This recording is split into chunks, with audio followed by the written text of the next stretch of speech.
Today, we're talking about the silent guardians of India's soil, the country's plant quarantine defense. It's this crucial line of defense, working completely behind the scenes, protecting our farms and our food from threats we can't even see. So let's dive right in.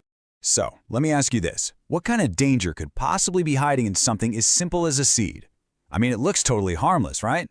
But here's the thing. The real threat isn't what you can see. It's the invisible stowaways it could be carrying. And this really gets to the heart of the matter.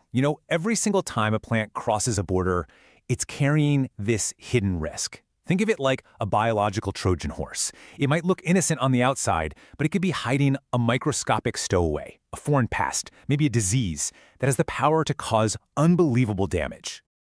Okay, so let's break that down. What exactly is this hidden risk? What's the threat hiding inside? Well, this whole threat, it operates on a scale so small you can't even see it. We're talking about pathogens, right? Things like viruses, fungi, bacteria, stuff that's totally invisible to the naked eye. And they can hitch a ride across entire oceans completely undetected, just nestled inside one little seed. And this is where things get really serious. Once that pathogen gets into a new environment where it has no natural enemies, that one tiny organism can just explode.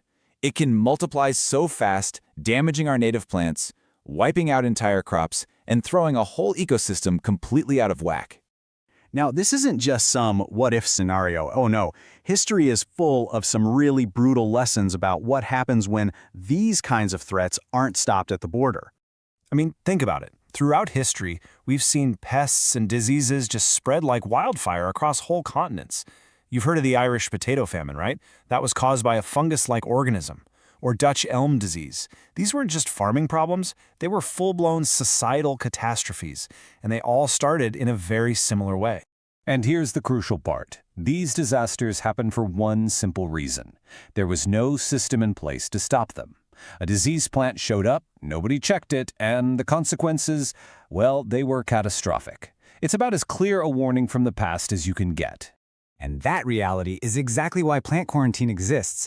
It only takes one single slip-up, just one infected plant, one tiny insect egg that goes unnoticed. That's literally all it takes to spark a crisis that could threaten our entire agricultural economy.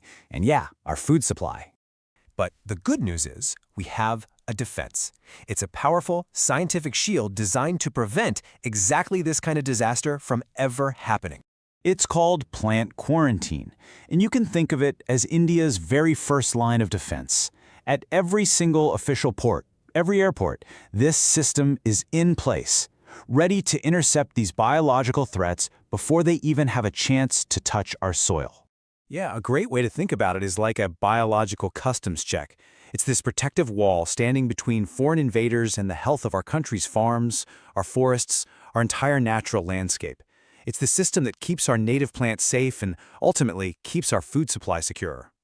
So how does this shield actually work in the real world? What are the actual steps being taken to keep us all safe?